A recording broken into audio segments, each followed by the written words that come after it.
Oh, hai. Oke. Selamat datang di video pertama sharing my thoughts. Sebenarnya bukan video pertama yang gue buat untuk sharing my thought, tapi ini video pertama yang gue upload. So, gue lagi di dapur dan gue ngerekam pakai laptop dan ya suasananya nggak bagus, jadi mungkin kita akan pindah ke kamar.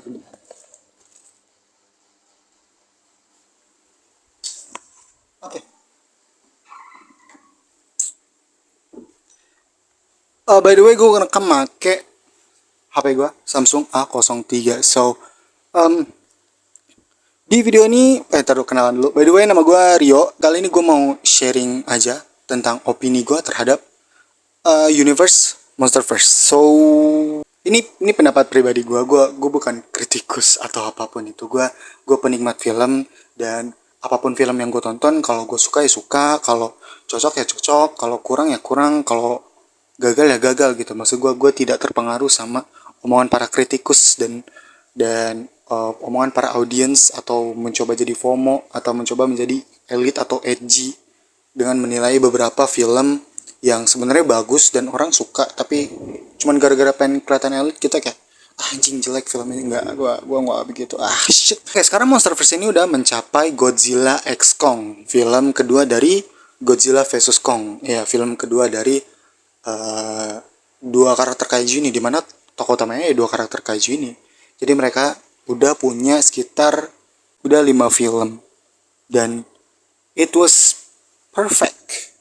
Ya, yeah, it was. Gue akan ngomongin film pertamanya. Film pertama itu tahun 2012, Godzilla, di mana vibe-nya ini adalah POV dari para manusia dan lebih dark gitu suasananya. Tonnya lebih gelap, memperlihatkan kekacauan, gedung, orang-orang berlarian, semuanya hancur, dan mereka juga baru pertama kali ngelihat yang namanya Godzilla dan musuhnya itu Muto.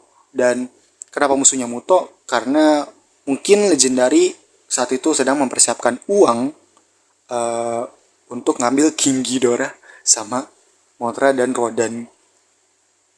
Karena gini, Legendary sama Warner Bros itu kerjasama untuk buat film ini. Tapi Godzilla itu punya Toho, jadi mereka harus beli apa ya, kayak beli hak lisensinya gitu lah. Dan Godzilla ini waktu difilmkan sama Toho tahun-tahun lalu, itu bukan Godzilla doang yang ada di film itu. Jadi banyak banget kaiju atau monster. Dan daripada Toho beli semua monster itu, mending mereka buat monster sendiri. Mungkin salah satunya itu adalah Muto. Ya kayaknya Muto ini memang punya Toho kayaknya Muto ini memang punya Legendary sama Warner Bros original. Dan Godzilla pertama ini kesannya bagus untuk sebuah film pembukaan. Awalnya itu pada nggak suka. Kenapa? Karena muka Godzilla ini nggak terlalu diliatin. Yang diliatin itu lebih ke manusianya. Ya wajar, orang POV-nya kan manusia dan kekacauan awal-awal gitu. Awal-awal manusia mengenal, oh ada ya makhluk hidup yang tinggal berjuta-juta tahun yang lamanya dan masih hidup gitu sampai sekarang. Anjing, gue ngomong kelibet-libet. Oke, ngomongin ini kedua, Kong Skull Island. Jadi Kong Skull Island ini itu ceritanya sebelum Godzilla, dimana ini bercerita tentang Kong. Iya, premisnya sama, kurang lebih sama kayak film King Kong dulu. Jadi ada sebuah orang-orang ekspedisi, tim atau apapun itu sedang pergi ke sebuah pulau, dimana pulau isinya itu monster-monster. Kong itu apa ya, kayak tokoh utamanya gitu anjir, MC-nya di pulau tersebut. Dimana ternyata Kong ini sebenarnya nggak jahat-jahat amat gitu, bahkan dia nolongin cewek. Nah, ceweknya ini adalah salah satu dari tim ekspedisi ini yang diperanin sama Brie Larson. Film-film Kong lama juga begitu, ceweknya yang jadi apa ya, kunci agar Kong mengerti manusia gitu. Ujung-ujungnya dia lagi, cuman sekarang udah nggak latihan sih sebenarnya. Dan Kong ini bukan punya Toho ya, setahu gue. Kong pernah ada filmnya di, kayaknya pernah lawan Godzilla juga dulu filmnya, tapi kayak kelihatan jarang aja gitu untuk nimbrung dan ngumpul sama kaiju-kaiju lain. Kayak emang bukan punya Toho gitu kalau nggak salah. Dan gue nggak tahu ya ini sebelum atau sesudah, tapi Kong itu sekarang tuh udah jadi domain publik. So semua orang bisa make tanpa bayar. Hak patennya tuh udah nggak ada, udah menjadi milik publik. Jadi apapun studionya lu boleh buat Kong tanpa bayar lisensi lagi.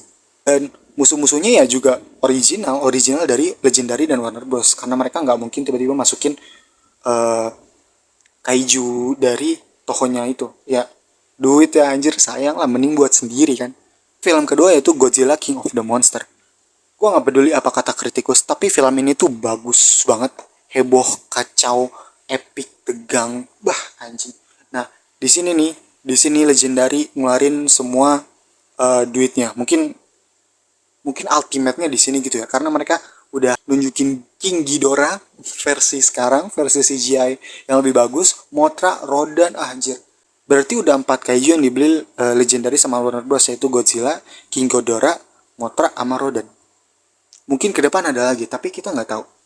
Karena King of the Monster ini tuh bercerita tentang Godzilla yang eh, dia tuh harus ngambil tahtanya lagi, di mana King Ghidorah dibangkitin sama adalah organisasi jahat, intinya antagonisnya di situ, di mana King Ghidorah ini musuh bebuyutan Godzilla, dan Godzilla ini udah berantem sama King Ghidorah itu udah lama. Kenapa? Karena King Ghidorah bukan makhluk bumi. Jadi Godzilla penggambarannya di sini adalah penjaga bumi atau dewa bumi. Dan monster-monster ini tadinya waktu Godzilla kalah dulu, mereka tunduk sama King Ghidorah. Godzilla awakening, jadi magma di seluruh tubuhnya, ya udah menang. Semua balik tunduk lagi ke Godzilla. Yang keempat, Godzilla versus Kong, di mana konfliknya itu di sini adalah Kong ini nggak mau tunduk sama Godzilla, sementara kaiju lain tuh harus tunduk sama Godzilla. Kenapa? Karena dia udah ngalahin King Ghidorah. Mungkin peraturan alaminya seperti itu ya, sementara King Kong ini nggak peduli. Gua nggak peduli gitu loh. Tapi sebenarnya musuh mereka berdua itu adalah Mecha Godzilla, di mana Mecha Godzilla ini pakai tengkorak dari King Ghidorah, di mana ya ini science fiction ya. Tengkorak itu masih punya pikiran King Ghidorah sebenarnya. Jadi secara nggak langsung Mecha Godzilla ini punya kesadaran sendiri, yaitu King Ghidorah itu. Mereka kerjasama melawan Mecha Godzilla, jadi menang. Boom. Film kelima, Godzilla X Kong. Gue baru nonton kemarin pas puasa. Kong itu kembali ke Hollow Earth, di mana Hollow Earth itu memang tempat tinggal para kaiju, tempat tinggalnya dia. Awalnya dia ngira nggak bakal ada suku dia lagi di situ, maksudnya nggak bakal ada ras Kong lagi, pada mati semua. Ternyata enggak, ras Kong itu sebenarnya kekurung dan akhirnya entah bagaimana terbuka, ya kan? Dan di situ juga ada raja namanya Scar King. Raja ini tuh jahat banget, mereka memperbudak uh, ras Kong ini secara nggak adil gitu. Makanya Kong ingin ngambil alih tahtanya. Soalnya kalau Scar King ini nggak suka dikit, rasnya dibunuh-bunuhin anjir. Maksud gue, habis lah ras lu gimana sih?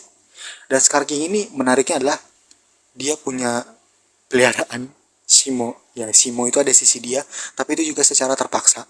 Karena Scar King punya sebuah kristal, di mana kristalnya ini bisa ngendalin Shimo. Dan yang gue bingungin adalah dari mana dia dapetin kristalnya. Plus Shimo ini ternyata masih satu spesies sama Godzilla. Dan di film Godzilla X Kong ini juga nggak ada Titan atau kaiju original dari Toho. Cuman Godzilla sama Mothra. Ya jadi mereka memutuskan untuk buat kaiju lagi. Waktu di Godzilla vs Kong juga nggak ada ya. Mecha Godzilla termasuk deh. Mecha Godzilla termasuk. Scar King sama Shimo itu tuh bukan punya Toho. Ini salah satu universe yang terbilang perfect ya, perfect setelah Marvel, karena filmnya teratur dan konsisten. Udah seperti itu. Walau mereka cuma 5 film, tapi udah kelihatan epic banget ya. Ya wajar lah, soalnya um, ini tuh film tentang monster, chaos, CGI banyak, budget juga banyak, dan mereka nggak mungkin nyanyain budget atau keepikan sebuah film untuk film keberapa gitu, harus inin dulu itu kayaknya nggak perlu juga sih, karena ini emang udah wah anjing, bukan kayak Marvel ya. Dan plus Godzilla King of the Monster itu dibuat untuk para fans, jadi dipersembahkan untuk para fans, nggak peduli kata kritikus. Cuman setelah itu ya Godzilla vs Kong sama X Kong itu mulai apa ya, mulai main aman kayaknya ya, nggak terlalu epic sebenarnya. Ya itu menurut gua aja sih, terserah kalian mau buat apa, tapi itu bagus kok. Soalnya di Rotten Tomatoes, ya walaupun Rotten Tomatoes itu bukan hal yang penting lagi sih anjir, maksud gua kalau lu suka beropini opini gitu, gua usah sok edgy cuman gara-gara kritikus bilang ini jelek lu juga ikutan bilang jelek, nggak usah bilang kayak gitu anjir. Apaan sih. Jadi itu aja dari gua kayaknya. Dan kalau ada salah, lu tinggal ngomong. Dan kalau ada opini gua yang salah, lu tinggal ngomong. Apa sih anjing? Eh, selamat malam dan selamat Hari Raya Idul Fitri karena gua ngerekam ini tanggal 11 bulan April. Baru kemarin Idul Fitri. So, baik. Ya, gua nggak bisa manjangin rambut apa ya?